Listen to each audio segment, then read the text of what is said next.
राधा कृष्ण का मिलन तो बस एक बहाना था, दुनिया को प्यार का सही मतलब जो समझाना था। राधा के सच्चे प्रेम का यह इनाम है। कान्हा से पहले लोग लेते राधा का नाम है। प्रेम एक ऐसा अनुभव है जो मनुष्य को कभी परास्त नहीं होने देता, और घृणा एक ऐसा अनुभव है जो मनुष्य को कभी जीतने नहीं देता। इंसान का मुश्किल वक्त उसके लिए एक दर्पण की तरह होता है जो हमारी क्षमताओं का दर्शन हमें करवाता है। इस पूरे ब्रह्मांड में ऐसी कोई ताकत नहीं जो इंसान की इच्छाओं की पूर्ति कर सके, क्योंकि इंसान की इच्छाएं एक समुद्र के समान होती है जिसे कभी भी भरा नहीं जा सकता। अगर आप जीवन में असफल होते हैं तो आपको दोबारा प्रयास करने में कभी घबराना नहीं चाहिए, क्योंकि जब आप दोबारा प्रयास करते हैं तो आपकी शुरुआत सुनने से नहीं बल्कि आपके अनुभव से होती है। इस संसार में मनुष्य किसी भी रूप में बड़ा नहीं होता, बल्कि मनुष्य के पीछे जो ताकत खड़ी होती है वो ज्यादा बड़ी होती है। जिस व्यक्ति के पास संतुष्टि नहीं है उसे कितना भी मिल जाए वह असंतुष्ट ही रहेगा। स्वार्थ से रिश्ते बनाने की कितनी भी कोशिश करे वह कभी नहीं बनते, और प्रेम से बने रिश्तों को कितना भी तोड़ने की कोशिश करे वो कभी नहीं टूटते। जब हम स्वयं जीवन के शिल्पकार हैं तो चलो हम अपनी मुश्किलों को हराते हैं, जीवन में मुस्कुराते हैं। जो मन को नियंत्रित नहीं करते उनके लिए वह शत्रु के समान कार्य करता है। उससे मत डरो जो वास्तविक नहीं है, ना कभी था ना कभी होगा। जो वास्तविक है वो हमेशा था, उसे कभी नष्ट नहीं किया जा सकता। कृष्ण ने दुष्टों को भी अपनी गलती सुधारने का मौका दिया, क्योंकि वो किसी मनुष्य को नहीं उसके अंदर के बुराई को मारना चाहते थे। शब्द उतने ही बाहर निकालने चाहिए जिन्हें वापस भी लेना पड़े तो खुद को तकलीफ ना हो। जीवन में कभी भी किसी से अपनी तुलना मत कीजिए। आप जैसे हैं सर्वश्रेष्ठ है। बड़प्पन वह गुण है जो पद से नहीं संस्कारों से प्राप्त होता है। परायों को अपना बनाना उतना मुश्किल नहीं है जितना अपनों को अपना बनाए रखना होता है। हमेशा छोटी छोटी गलतियों से बचने का कोशिश किया करो, क्योंकि इंसान पहाड़ों से नहीं पत्थरों से ठोकर खाता है। रिश्तों को निभाने के लिए वक्त निकालिए। कहीं ऐसा ना हो जब आपके पास वक्त हो तो रिश्ता ही ना बचे।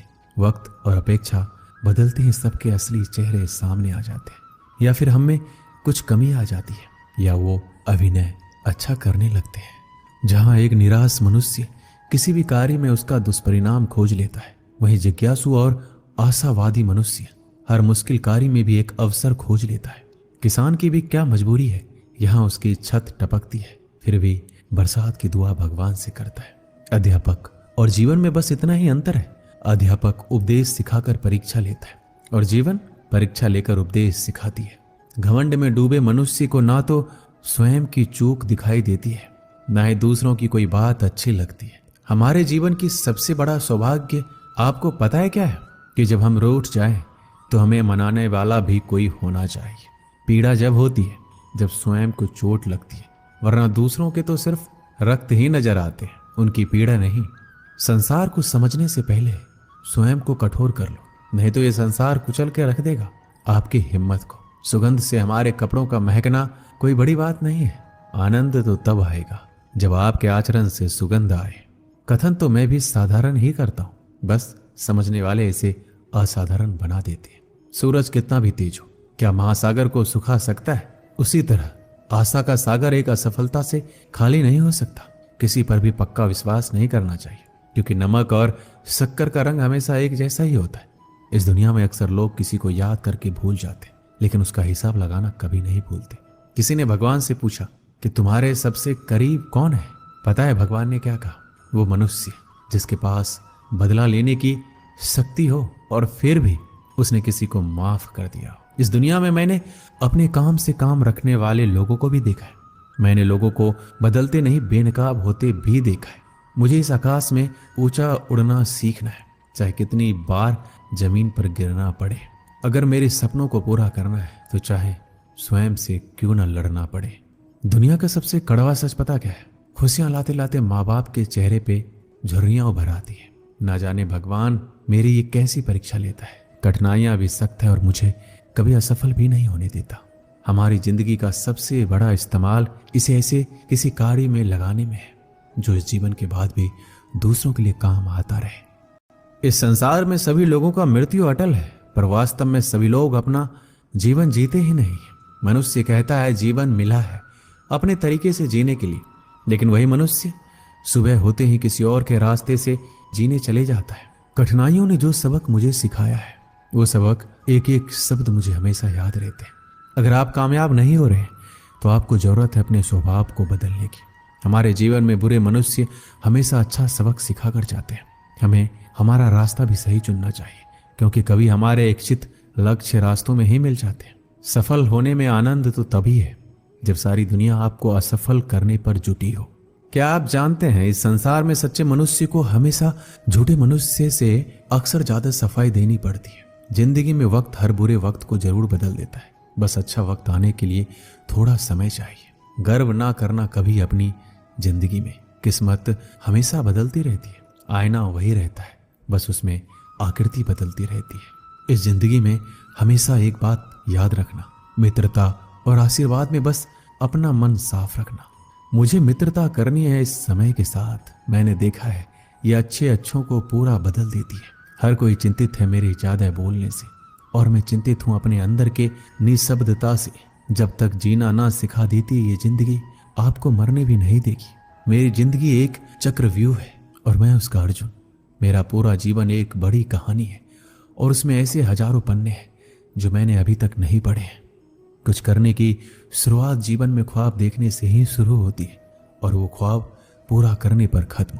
हमारे जीवन में खुद को पराजित करना किसी और को पराजित करने से ज्यादा अच्छा है। मेरे जीवन को सुलझाते सुलझाते मैं खुद ही उसमें उलझ गया। अपनी मुसीबतों का कारण किसी दूसरों को मानने से आपकी मुसीबतें कभी कम नहीं हो सकती।